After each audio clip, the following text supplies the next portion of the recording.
Dans le salon de sa maison familiale, située non loin du lac du Der, Zoé est en pleine séance d'écriture de son nouveau spectacle. Sa principale source d'inspiration, ses expériences personnelles. Je me sers beaucoup des observations que je fais ou de ce que je vis. Par exemple, là, je suis en train d'écrire un sketch sur le Tour de France parce que j'ai participé au Tour de France cet été. Cette jeune humoriste de 24 ans est actuellement en 2e année à l'école du One Man Show de Paris, une reconversion totale pour cette ancienne étudiante en école de sage-femme.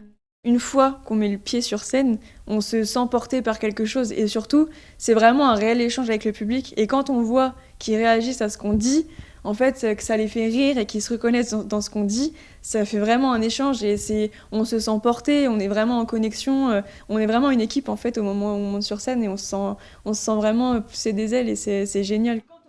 Malgré son jeune âge, cet artiste en herbe a déjà foulé les planches de plusieurs scènes, dont celle de la mythique salle parisienne, le Point Virgule.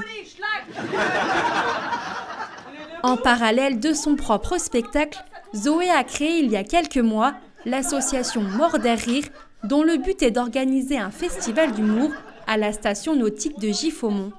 C'est vraiment d'amener le stand-up et de montrer que c'est possible de faire du stand-up et de l'humour en campagne, en province, et de vraiment développer ça au lac du Der en faisant des scènes, en amenant des nouveaux humoristes pour faire des scènes ouvertes et se donner des opportunités de jeu. Ce premier festival d'humour au lac du Der devrait débuter en juin 2024, l'occasion pour Zoé de clôturer comme il se doit ses 2 années de formation parisienne.